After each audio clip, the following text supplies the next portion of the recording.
Wake up the whole world. Now is the high time to awake out of sleep. Today I'm going to show you the seed of the new world order and also the mark of the beast that they already have. All they have to do is enforcing their law.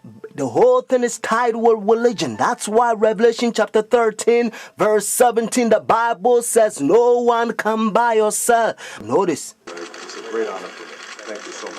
Friends, I'm going to give you a little history and then I will tell you the power behind the scene, the New World Order. Constantine was the one who united the church and stayed together. Notice, during Dark Ages, pagan Rome, when he marched them to Tiber River, they said they was baptized. So when they came to the church, they was idol statue worshippers. So when they brought their statues in Roman Catholic Church, they start naming them Christian name, Jupiter and all this thing. They call them Peter and Rosary and all this paganism that they brought to Roman Catholic Church.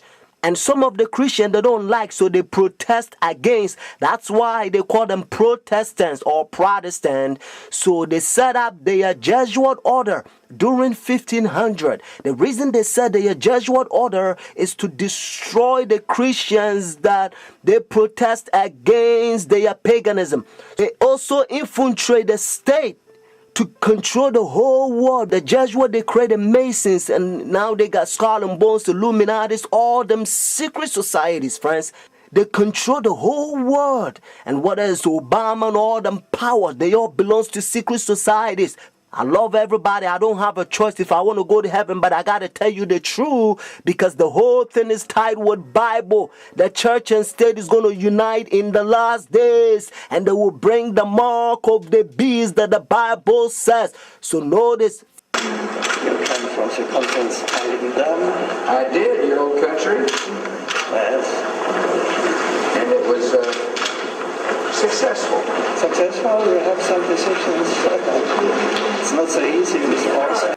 The Iraq War has been another foreign policy challenge, beginning with John Paul's papacy. Other foreign policy priorities for Benedict include pushing for peace in the Holy Land and decrying rising secularism in Europe. He's also been quietly working to establish relations, something that was not possible during the last papacy, largely because of John Paul's role in the fall of communism in Poland. The Chinese obviously didn't want John Paul II running around China doing the same thing. Pope Benedict is not that kind of a threat to China. Most of the time, in places around the world, Vatican diplomats work outside the spotlight, where experts say they often have an advantage. Some question how much government leaders of today truly listen to what the Pope has to say. And that, observers say, is a moral authority that can't be measured by economic strength or military divisions. A moral authority Benedict hopes to draw upon when meeting with U.S. officials and speaking before the United Nations. I'm Kim Lawton in Washington. Now we can see a new world coming into view. A world in which there is a very real prospect of a new world order. Pope Benedict XVI is calling for a new world financial order. A document entitled Charity and Truth was released just hours before the G8 summit. Friends, the Jesuit order, they also infiltrate every religion, especially Sunday churches. That's why Revelation chapter 17 called this power whore. Notice, the mother of harlot. Jesus Christ is the one who died for the whole world and he's drawn everybody to himself. But this power, they don't want you to go to Jesus Christ. They want you to go to them and confess your sin to them. So notice what Revelation chapter 18 says. And they also infiltrate the kings, presidents. So notice. And he cried mightily with a strong voice, saying, Babylon the great is fallen and is fallen, and is become the habitation of devils, and the hole of every foul spirit, and the cage of every unclean and hateful bird. For all nations have drunk of the wine of her fornications. And notice, and the kings of the earth have committed fornication with her. Friends, now I'm going to tell you their mark. Notice this power, the mark of the beast. Because notice, if the Bible says the mark of the beast, means this power has a mark. The beast is a language that God is using for this power. And they themselves, they says in their own book, the book of Catechism, the old version, notice, they says Sunday worship is their mark of authority. The new version, they don't use the word authority, but at least, thank God, they still admit it. Even the new version of Catechism, they still says they changed the Sabbath from Saturday to Sunday. Friends, the mark of the beast is not worldly speculations that sometimes you hear. Some people says, well, it's computer chip, but unfortunately you don't find in the Bible. And some people says, it's 666. But according to Revelation 13 verse 18, actually 666 help you to find the beast. What I mean is to identify the beast. But the Bible says the mark. The reason why I repeat and I kind of stretch it because I don't want you to miss it. It's a deception. Notice the mark of the beast. It's clear. It means the power, the beast has a mark. Constantine changed the Sabbath from Saturday to Sunday. But unfortunately, Sunday churches, they adopt sun worship day for so many years. They don't want to get rid of it. But actually, it's a pagan sun worship day, Sunday worship. Look, even the spellings, you'll find out. Matter of fact, if you look at your calendar, Sunday is always begin as the first day of the week.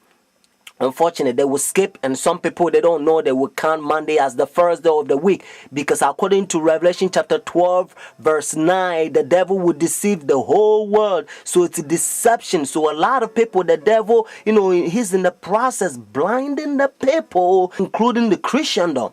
Friends, if you go to church Sunday, notice the first day church, now you don't have the mark of the beast according to Revelation 14 and 13 unless the law is enforced. That's why now you hear different country, they try to forcing the people to not sell or do anything on Sunday because they try to enforce the law. But according to Bible, notice United States is the one who's going to cause the whole world to worship the beast. Their sun worship day means Sunday worship according to Revelation 13. So whenever United States enforce the law, then every country also going to enforce because they control the whole world. Every president on the Roman Catholic Church. Friends, Saturday is always the Sabbath, the seventh day of the week. Notice, and again, it's always Saturday. And that's why the Bible says the seventh day is the Sabbath. Jewish nation, even though I'm not Jewish, they still keep the Sabbath Saturday. And also encyclopedia, you will find it even different language. If you speak Spanish, Sábado means Saturday. You can also find in the Bible, according to Genesis chapter 2, verse 2 to 3, you're going to find out that God created heaven and the earth 6 days, and the seventh day he rested, and that seventh day, it's Saturday. And then Jesus Christ, remember, when Adam and Eve they sinned, Jesus Christ came to redeem our soul, and he finished his work 6 days, Friday afternoon. Remember, that's why they call it Easter Friday or Good Friday. It says it is finished Friday, and then he rested Saturday, just like he rested Genesis chapter 2 verses 1 to 3. And Sunday, the early day in the morning, you will find in the book of Luke chapter 24 verses 1 to 3. You will also find in Luke chapter 23 verses 50 to 56. The seventh day is always Saturday until Constantine 321. He changed it from Saturday to his own pagan sun creation worship day. The devil behind the scene. You are about to see the power God is going to fill us with his outpouring, just like he did it for the first century, the apostle church. And then we're going to go forward and preach the loud cry. The third angel's message, we're going to protest against their pagan sun worship day, means their Sunday worship. And then Jesus Christ will come, just like Bible says, if the day is not short, no flesh will be saved. But for the elect's sake, means those who take a stand, the day will be shortened. Friends, this is a beautiful time in history, because we only want